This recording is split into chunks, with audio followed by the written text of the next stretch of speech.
There's 104 days of summer vacation till school comes along just to end it. So the annual problem for our generation is finding a good way to spend it. Like maybe building a rocket or fighting a mummy or climbing up the Eiffel Tower.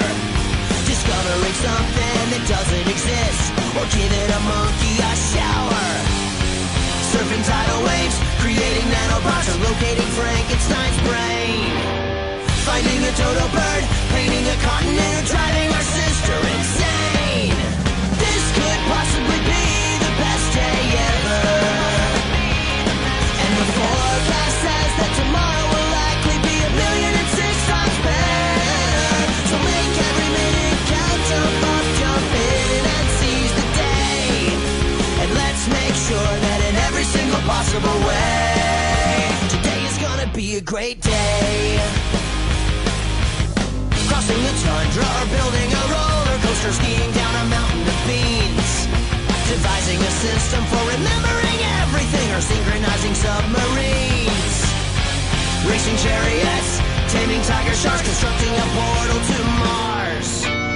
Building a time machine, stretching a rubber tree, or wailing away on guitars. Oh man, this could possibly be the best day ever. And the forecast says that tomorrow will likely be 1,000,006 times better. So make every minute count, jump up, jump in, and seize the day.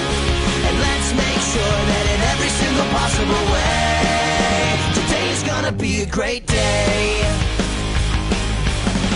Hey, hey, hey, hey, hey, hey, hey. Let's put our heads together and design a master plan. We may miss dinner, but I know Mom will understand. We've got our mission and suppliers, yogurt, gumballs, and desire, and a pocket full of rubber bands, the manual on handstand, a unicycle compass, and a camera that won't focus, and a canteen full of soda. Grab a beach towel, here we go. This is fantastic. This could possibly be the best day ever. And the forecast says that tomorrow will likely be 1,000,006 times better. So make every minute count, jump up, jump in, and seize the day.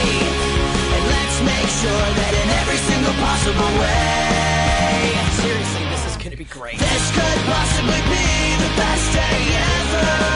Today is gonna be a great day. This could possibly be the best day ever. Today is gonna be a great day. Hello and welcome to episode 12 of Palca, brought to you by the Geekcast Radio Network. I am one of your hosts, TFG1Mike. Joining me as always is PecanCtMichael. Hello. Hey, how's it going? It's going. Today is the 12th day of summer, 104 days of summer, 104 days of podcasting. And today we're going to be talking about two very different topics. One is fashion design, and the other is ice cream creations. I thought you were going to say Jerry Lewis. No! Seemed to make Great a big balls impact. of fire. Not that guy. That's a different guy. You know who Jerry Lewis is, right? Not off the top of my head. Hello, nice lady. Okay, Oh, so like in the geez. 50s, there was was it Dean Lewis and Dean, and Jerry Lewis was like part of a comedy duo. Oh, okay. And he was really, I mean, having watched hours and hours and hours of Animaniacs, I'm sure you've seen like Jerry Lewis. Yes, I've seen Mr. Director. I know Mr. Director, yeah. All right, so yeah. Ryan Lavin, yeah. There you go. Yeah. But he's apparently this particular actor was very popular in France. Apparently. Yeah. They like berets and they like mimes and they like Jerry Lewis. And I thought it was funny. Were the berets raspberry? No, that's strictly American. You don't get raspberry berets in France. They don't do that. Only black berets in France. I'm not sure why. That's just how. Wow, that sounds wrong on so many levels. And damn. All right. I don't know. I've never been to France. I'm just saying. Up next, What the hell's the name of this episode? Runaway Runway. Runaway Runway. That's what it is. Up next, Runaway Runway. Before that, we're gonna hit some Raspberry Berets.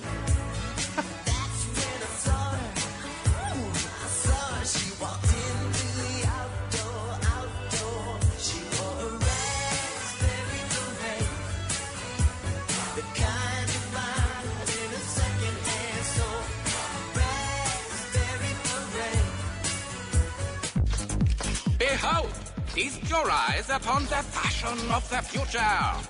Hey, Candace, what you watching? Only the latest look from the world's greatest fashion designer, Gaston Lemode. I don't get it. Why would anyone want to wear such goofy-looking clothes? It's not goofy. Fashion designers create art that people live in. I never thought of it that way. Verb, put the cold fusion reactor on hold. I know what we're gonna do today. As part of my world tour, I, Gaston Lemode, will be at the Googleplex Mall today. Stacy, I know what we're gonna do today. 1,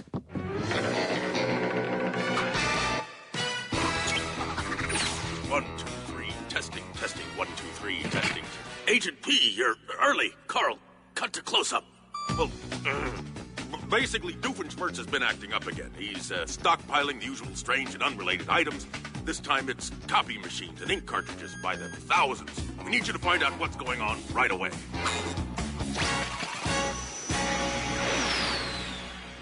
Okay, Ferb, if we're gonna tackle this fashion design thing, we've got to do something really special. It has to be cool, comfortable, and undetectable by radar. Something that absolutely screams summer.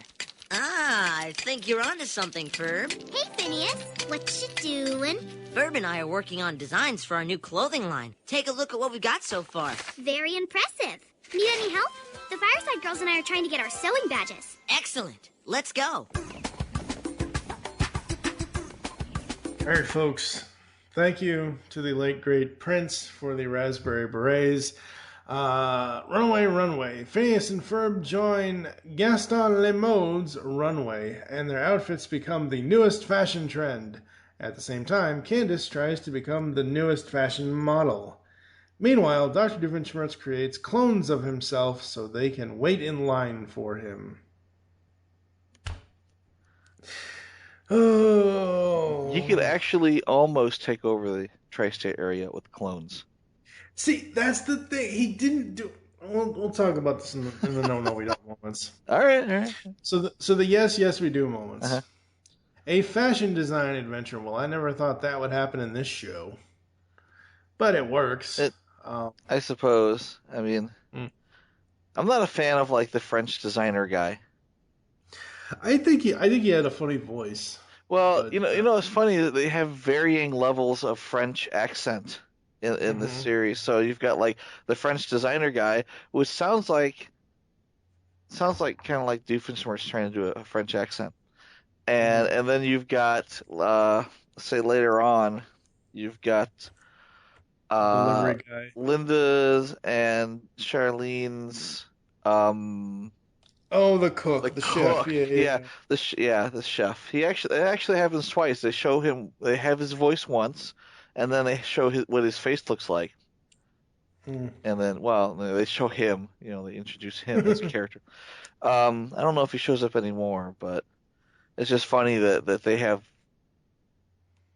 differing layers, different levels of Frenchness. Yeah. Yeah, it's just crazy. I don't understand why he would find Jerry Lewis funny. It's like this level of French finds Jerry Lewis hilarious, but then when you get to like French chef that we really can barely understand level of Frenchness, he doesn't like Jerry Lewis because he's that French, too French. Yeah, very very French. Do you speak French? No. I do. So when he said you are my pencil neck, I was like, nice. No one's gonna know what that is. And then at the end of the episode they beat you over the head with it. Well, you know that means pencil neck. Well, Ferb had to have one line. Well, it was a fitting line, for Ferb. Sure, why not? Yep. Okay, so let's see here. I'm trying to see if Mr. French dude has an actual voice actor. Oh, yeah, we'll probably find out there's a special no So celebrity guest or something. Gaston Lemode, Uh-huh. not the cook, the designer, The designer, right? is voiced by French Stewart. Oh, you're kidding me. No, I'm not. French Stewart. Yeah. Also not French, but a very funny actor. Yeah. And it does not say anything about the French cook. It might in a future episode, because I don't think in this episode we actually see him, but like you said, in another episode we do see him because he then threatens them about their phones again. Right. So, well, that would explain, because like French Stewart, I'm sure he can do a decent French accent. Mm-hmm. Yeah. True. So, what did you like about this one? I like when Candace is having a conversation with Stacy. Stacy, I know what we're gonna do today. We're gonna go to the mall, dress up. She wasn't expecting to dress up and be a model. It just kind of happened. It was like the worst fashion statement ever. She's like in this big blue tutu. With a neck guard. Yeah, it is a big blue tutu, but it's a pencil neck tutu, so they needed someone with a long neck. They had to have a giraffe. Candace the giraffe. That's right. You leave that dame alone. That's not even happened yet. Dame giraffe. Yeah. Oh, it's killing me. Yeah, that's right. Oh, I'll remember that later. That is funny. That made me giggle. So Doofenshmirtz's copies of himself. Let's see.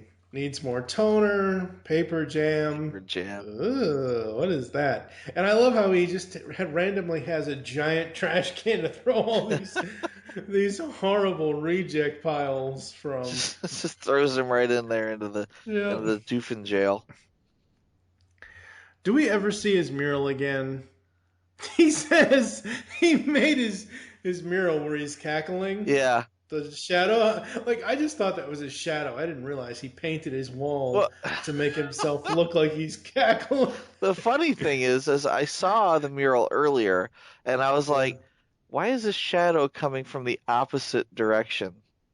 Is this some weird lighting thing? And then they showed it, and I was like, that's cool. I want one of those in my house. I want to be you have my shadow painted on the wall so it looks like I'm cackling all the time. That's too funny. Did you get a weird innuendo vibe from the supermodels? The supermodels doing supermodel poses in the Phineas and Ferb clothes?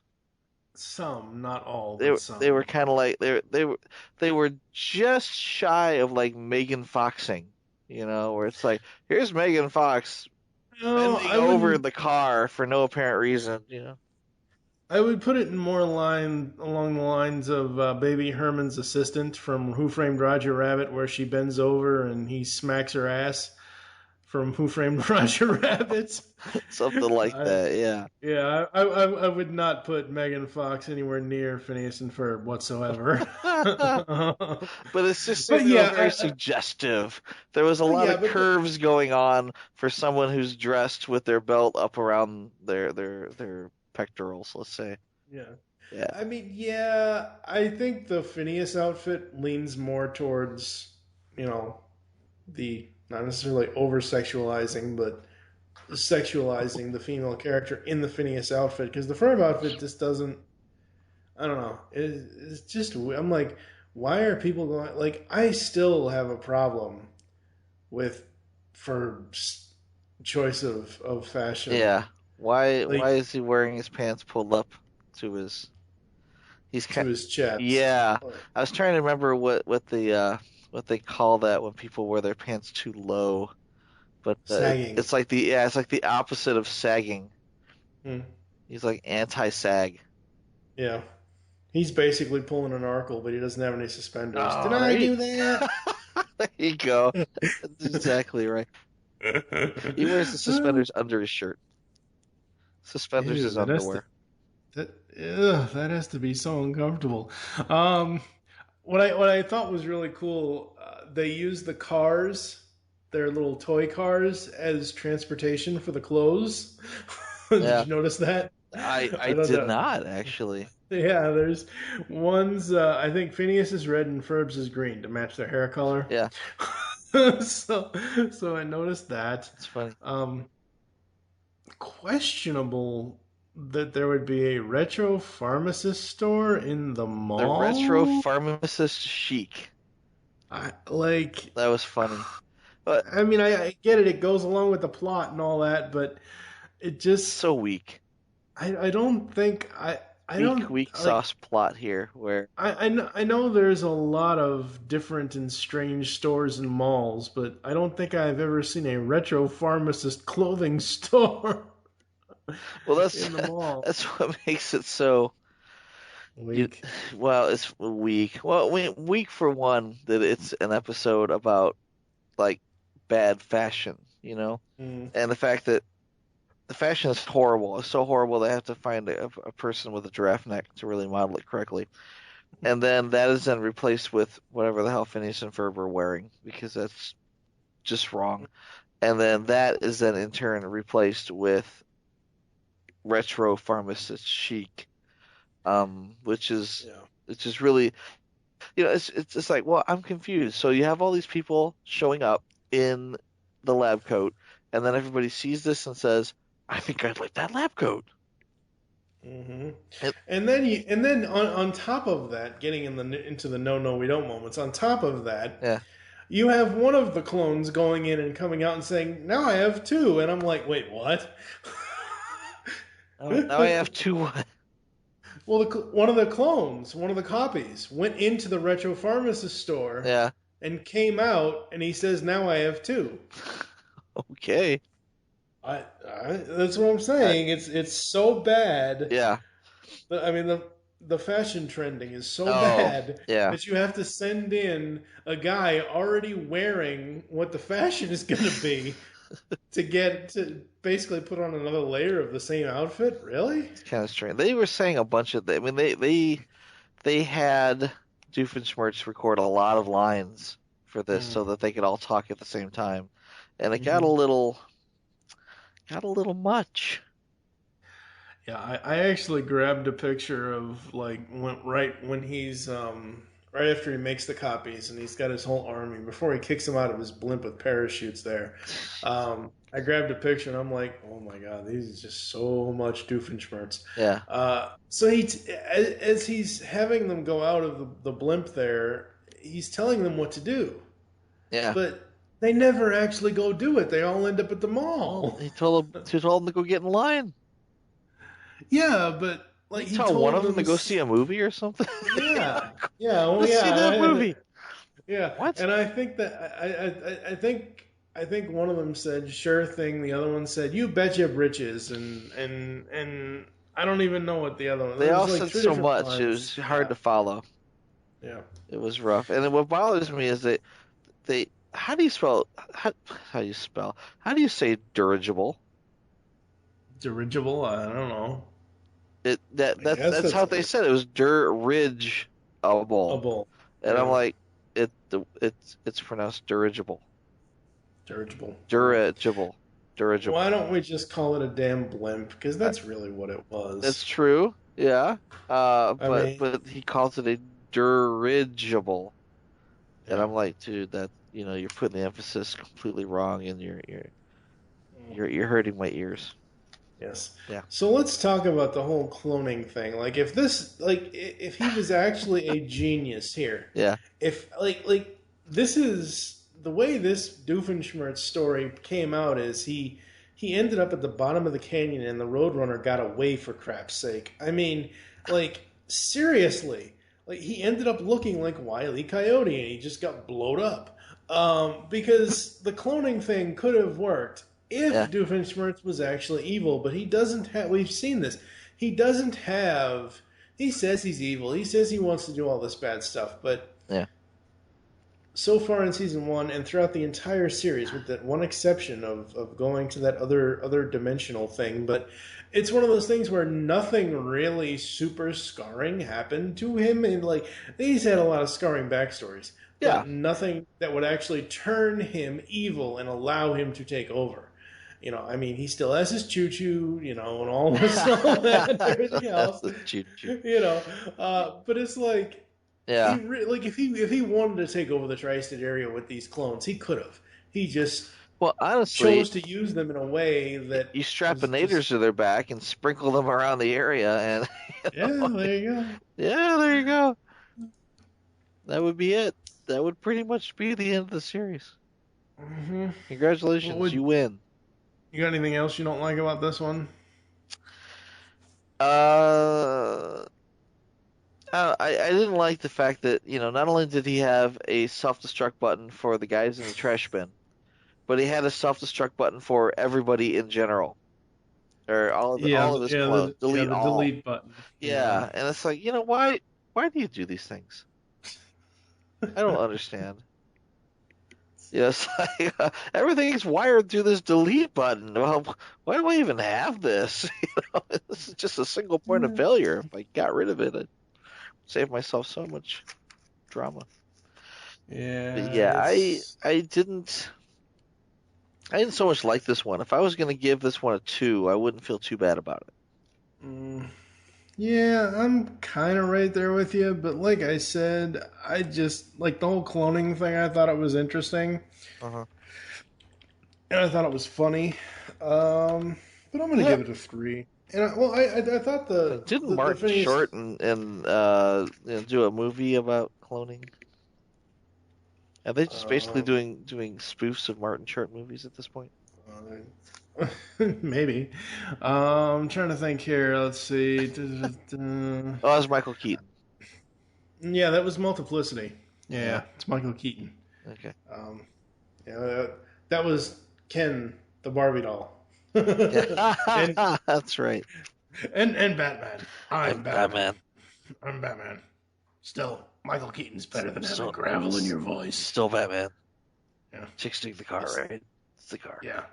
Yeah, it's better than having gravel down your throat. Oh. All right. There goes your voice for the rest of the day. No, it's still here. All right, we're going to. Thank God. Thank God I've never come into contact or have an allergy to wild parsnips. That's right. Somebody take that topiary away. All right, we're going to get to the ice cream episode after this. So, Isabella, what you doing? Oh, just recovering. But I finally got my tonsillectomy badge. We just came by to cheer you up and to see if you're feeling well enough to go on with our event. Sorry, guys. My throat still hurts like crazy. That's cool. Sorry, gang. We've got to postpone the Trojan War reenactment till further notice. You know, the best part of getting your tonsils out is that you get to eat all the ice cream you want. Really? Mountains of it. You could have the biggest ice cream sundae ever made. Herb, I know what we're gonna do today. First, we gotta draw up some plans. Wait, no time for that. You go to Blueprint Heaven. I'll head home to meet the delivery guy. Hello? Blowtorch City? Yeah, I'll hold. All right, folks, it is time for ice cream. You scream. We all scream for ice cream. The boys make the biggest ice cream maker for Isabella after her tonsils are taken out by Dr. Hirano, Stacy's mom. Stacy's mom. I was going to say Stephanie's mom. I'm like, who the fuck is Who the Ferb is Stephanie? Stephanie Tanner. Stephanie Tanner's mom is dead. Oh, that's not good. I'm sorry, I went there. Oh, I'm a terrible. That's a fuller house of another color. Oh. Vanessa Doofenshmirtz spends the day at her dad's company. Let's see, trying to convince her mom that he's evil in the same style as Candace does to Linda. I dig this one. Yeah. I don't think they ever went back to this. In the very beginning, Phineas says, he asks Isabella, so are you going to be okay to do today's activity? And she goes, I don't think so, guys. Okay, sorry guys, we're gonna have to reschedule the Trojan War reenactment. I don't think we ever got an The episode of the Trojan War reenactment. I, I w- okay, the Trojan. That's right because they had the Trojan horse. That's funny. Hmm. Yeah. I just thought it was funny that Isabella had the tonsillectomy badge. Yeah. Yeah. And again, there's the Doctor Girlfriend voice, or Hmm. Candace on Parsley, Yep. Parsnip. Wild Parsnips. Wild Yep. Parsnip. Wild parsnips. That's Yeah. right. Yeah. Um, She did a convincing Candace on Parsnip impersonation. hmm. I liked that. That made me giggle. Ferb meets Vanessa for the first time. Right, right. Which is starts off a long-standing love affair. Hmm. Yep. Torrid, There's torrid white hot love affair where yes. his eyes just kind of dilate. He's like, ooh. Yeah. Ferb, you're usually so good about these things. What happened? I was weak. I was weak. Uh, I was weak. so Happens to I the best of really us. like what I really want to know is there really a store named Blowtorch City? Like seriously, a store that just sells blowtorches? That's right. um, they they've met briefly in the past, but like in Swinter, Candace and Vanessa had a scene together on the ski lift, but they haven't actually been actually introduced to each other, and all that. But in this one, they have their first duet with Busted. I really liked the "You Are Busted" duet. Hmm. I like it a lot. I think both of these actresses sing very well and they harmonize very well. I don't think they were actually in the same room at any time during this episode. It's not like they were singing together. I can't be certain on that. I'd have to check the wiki to fact check that, but Yeah. I'm pretty sure that most of the Phineas and Ferb cast record individually, which really Oh, no, does. I no, mean, no, no, no. That's not what I meant. I meant no. I'm, yeah. I'm sure they were in the same room while they were singing. Mhm. Yeah. I don't. Yeah, like you, I'm not sure if it's an ensemble cast. I'd be Yeah. surprised if it wasn't. But I think some of it is, but like maybe Ritz O'Brien isn't or something. I don't know. We'd have to look into that, or we'd have to ask our buddy Ryan or many of the other. I've gotten a lot of since I've been promoting the hell out of the show. I've yeah, gotten a lot of new people paying attention to me since we're talking about Phineas and Ferb. yeah.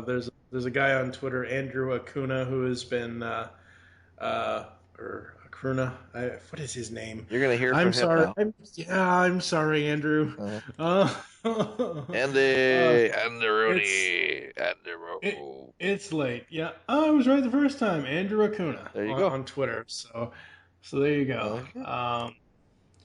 Yeah, very very cool. So All right. basically, I've gained a lot of new people. So I'm New sure fans. New yeah. fans of the show. That's right. So I'm sure they will point us, whether it's Andrew or whether it's Ryan Mead or whoever. I'm sure someone will point it out to us about whether it's an ensemble cast or not. Right. Like I said, I think some of it is, but I think also certain parts of it aren't, depending on where certain people live in the world. So, but anyway, Anyhow, yeah, I'm sure uh, somebody I, will correct us if yes, we say something that's wrong, and from day one, most likely. yeah, 'Cause- oh, most likely, yeah. Uh, Doctor, since when are you a doctor? They don't just hand these out to anyone. Anyone with $15, they do. anyway, That's enough looking. that's right. It's like, you know what? I didn't go to evil scientist school for 4 years for you to call me Mr. Doofenshmirtz. Hmm. What was the that's a line from oh criminy, what's the Mike Myers long running Austin Austin Powers? Powers, yeah. That was a line from Oh Dr. yeah, Evil. I didn't go to Evil College or it's a Doctor Evil Yeah, line. yeah, exactly. I didn't go to the evil scientist school for 4 years for you to call me Mr. Evil. Yeah. Is this the first appearance of Charlene? I believe it is, yes, because it's also the first appearance of her house. Yep. And Yeah. we see that she has a house in the hills, and she's apparently loaded, which probably means why she can give Doofenshmirtz a $30,000 alimony check. Yeah, because she's paying him way too much alimony. Yes. Yeah. But so we meet the ex Mrs. Doofenshmirtz for the first time, and we find out that Candace's mom and Vanessa's mom cook together. I'm assuming this is like a weekly thing because they've shown up a couple of times. Yeah. And the girls are singing together, which is cool. So it's like they know each other, but they don't realize exactly. Right. You know, there's more to their shared experiences than they realize. If that makes sense, you know. Yeah. Yeah. Anyway, because you see like Perry in the background a lot. You know, it's just like, oh, okay, I see what's going on here. In fact, at one point, they have Perry, and he captures him in a cage, and his hat falls off. And he just looks like a platypus, and he doesn't say, a platypus? You know, he just... Perry the platypus. Yeah, exactly. It's like he still recognizes him, but then when Charlene comes in, she doesn't realize that she just thinks he's a platypus. It's kind of funny. Yeah, it is. Did you know who voices Charlene? Oh, please tell me. Allison Janney. Who's that? The lady from the West Wing. Nah. She was the principal in 10 Things I Hate About You. Getting warmer? I don't know. Okay. I never watched The West Wing. I'm not sure who this is. I'm sure you'll put a picture to her somewhere. I'll go, oh, yeah, her. So we also have in here... Say it. He does not appear, but Gaston is in the episode, so we got French Stewart's return. But No, that's what? That's not Gaston. That's the No. I'm looking at the Wikipedia article right now, and it says that Gaston is mentioned, but he's not actually in the episode. Oh, I thought you meant the chef. No, the chef is funny. The chef Andre Gilabad or Gilabud or whatever his last name is, the French chef. Ridiculously French chef, yeah. Yes. You know who voices him? Who? Perry the Platypus, D. Bradley Baker. No. That's what it says. D can do anything. I tell you. Yes, he can. All right. So I did not know that. That's very cool. Who? Okay, I'm going to say this. Carl. This is the first time we see Carl in character. In his disguise. Yeah. He's like, oh honey, let me tell you. Yeah, and it's funny because then he takes the mask off and it's Carl, and he's like, I'm sorry, I was in character. You know, it's so funny. But who plays the voice of Carl in character? It's got to be like Cree Summer or something. No. You really want to know? But, yeah, I do. Lonnie Love. Help me. Lonnie Love. Let's see. God, I'm trying to think. Poor man's summer? I don't know. There's Lonnie Love. It's oh crap. Hold on. Okay. She's the one in like the commercial. So, you need plans to build a giant ice cream sundae maker, do you? I'm not sure we sell blueprints for that anymore. Whoa! Hold on, sweetie. No need to get upset. I'll go check in the back, okay? Okay, let's see. Giant sundae machine. I got a yogurt machine. How'd that sound? Yeah, I don't care for yogurt either, baby. I'll keep looking. You're in luck. I found one. Now, what do you need, sweetie? I'm here to pick up an order for Doofenshmirtz. Oh, yes. Your daddy just called. Hey, how's it going? All right, folks. Lonnie Love. She's been in a bunch of stuff. She's a comedian. She's not who Michael thought she was. He thought that she was going to be Cree Summer or something, and I knew immediately it was not Cree's voice. I just knew that. Cree Summer. She's amazing. She does a bunch of different stuff. Yeah. But That's like right in her wheelhouse. Mm-hmm. Anyhow, but yeah, I thought it was somebody similar. There's a lady who does commercials where she's like, it's like cleaning products or something, and she's like, you know. Anyway, I don't want to go down that rabbit hole, but Yeah. suffice to say, Carl in character is funny, and it's not the last time we see him. After looking at Lonnie's IMDb, you can see that she does it at least one more time. Yeah, well, she does it in Across the Second Dimension. Across the Second Dimension because they flash back to when they first get Perry, and she was the one at the pet store. Right, which was actually Carl. Right. Cause it's like wheels within wheels. Yeah. Yeah. What else did you like about this one? Anything, or do we want to move on to no, we don't moments? A couple of things. I like the space laser. It's like the space laser inator. Right. They think that the boys think that they're making an ice cream maker, and when they turn it on, it shoots off into space, and they're like, "Well, I'm glad we didn't put that on it." There's a space laser over there in the corner of their yard. And I was really expecting the space laser to somehow play into how the the A story and the B story merged, where it would end up like destroying it, firing into a mirror and bouncing back and destroying itself or something. They never really explained what happened to it. Nobody cleaned that one up. Just space laser in your yard. And to be honest, space lasers are pretty evil.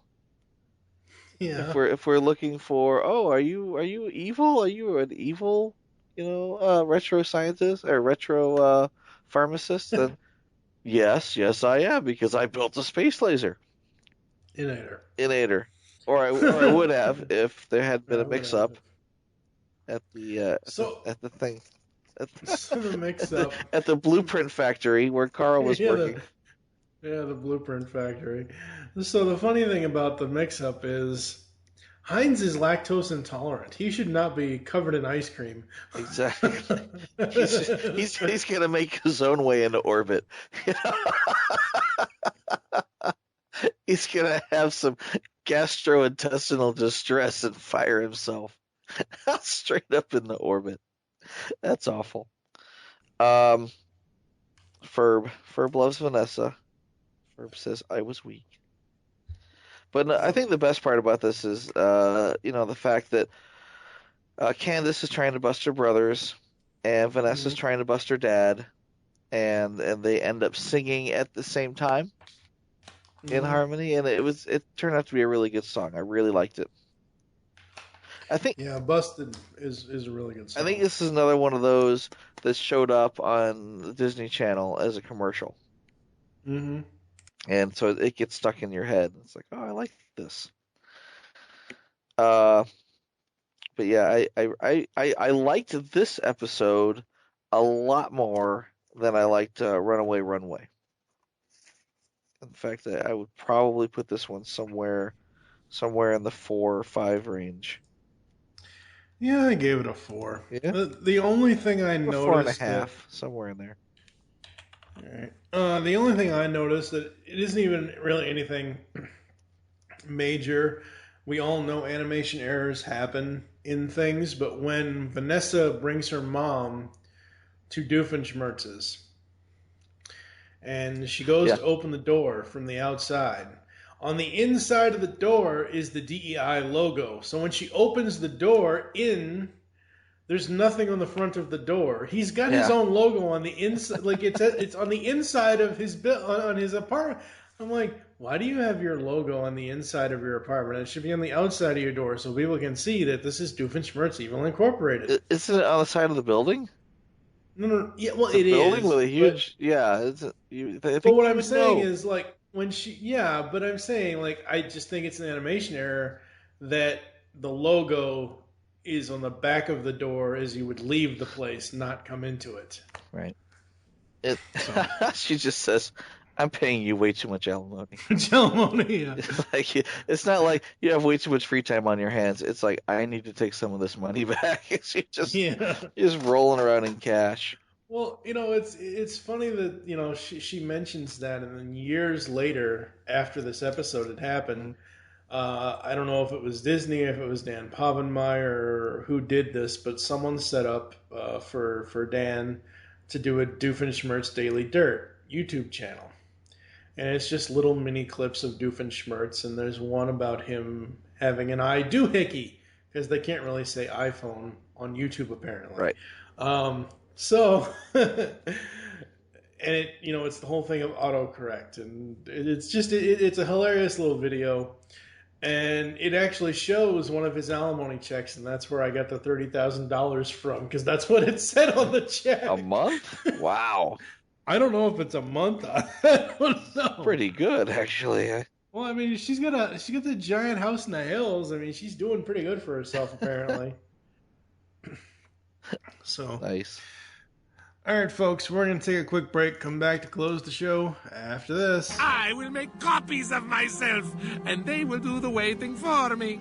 I know it sounds a little bit crazy, but look, you're all tied up. And I'm stepping into a giant copy machine to make duplicates of myself. Who's crazy now? There it is, the world's famous runway of Gaston Lemode. Oh, Stacy, can you imagine the glamorous life of a supermodel?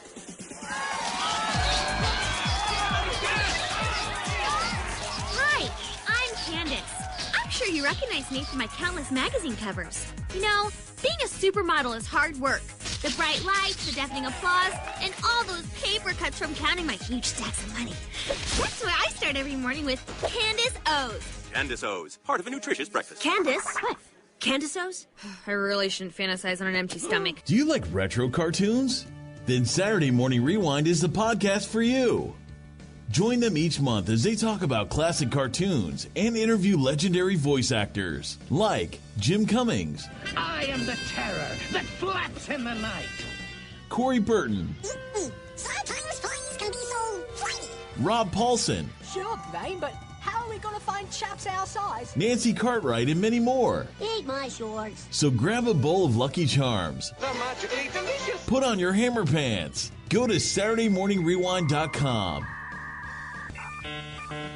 And be prepared to feel like a kid again. Once again, that's SaturdayMorningRewind.com.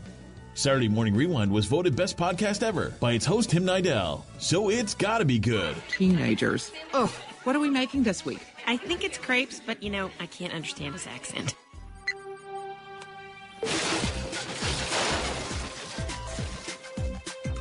I can see the things you're doing, and you think that I'm naive. But when I get the goods on you, she'll finally believe. She says it's all just drama, but every bubble's got to pop. She's gonna see just what you're doing, and then you're finally gonna have to stop. Don't think you're gonna win this time, cause you better believe I'm gonna drop a dime on you. I'll get ya, I'll get ya. And when I do, you're gonna be busted. I don't wanna put the hurt on you, but you better believe me when I tell you that I finally got the dirt on you. You're busted. Yeah, she's finally gonna see the light. This is how it's gonna be when she finds out that I was always right. You're busted. Opere the platypus. It's finally ready. It's Showtime Synergy. The latest review podcast from the Geekcast Radio Network is here. So join TFG1Mike, Nicole Hailstorm, and myself, Lady Rec, as we will be reviewing all 65 episodes of Joe and the Holograms in a 25-episode-long podcast. You can find Showtime Synergy on iTunes and GeekCastRadio.com. We are the truly outrageous podcast that you want to be listening to. Wow, guys! This is amazing! I was afraid you guys were gonna go overboard and build some giant Sunday contraption or something. Actually, we were gonna do that, but we accidentally built a space laser instead. Ferb, you're usually so focused. How'd you get those plans confused?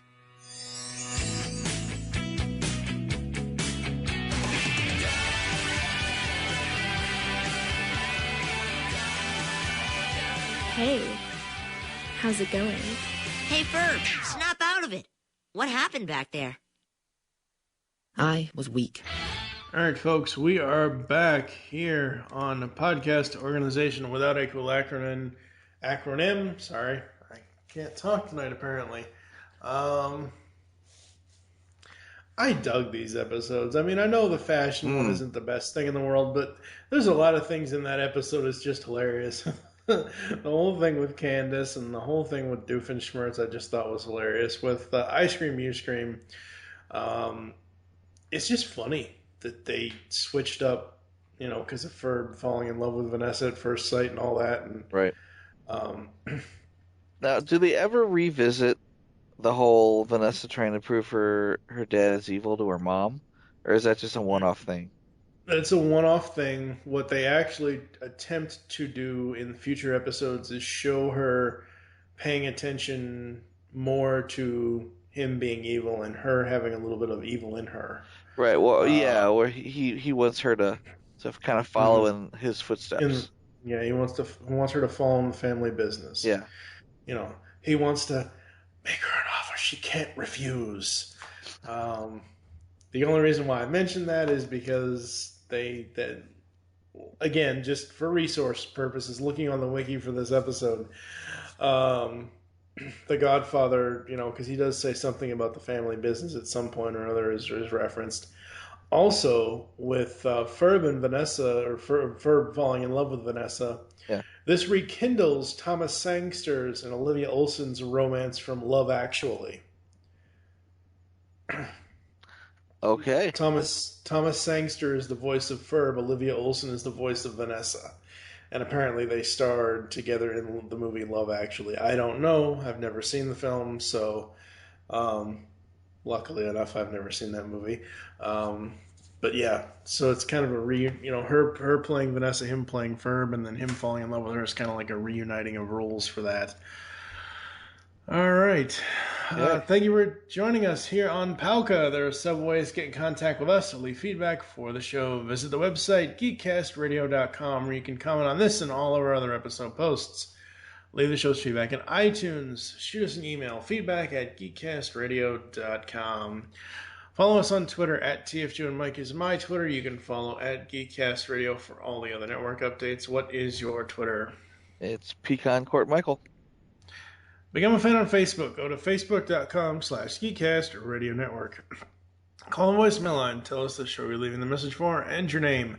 502-526-5821.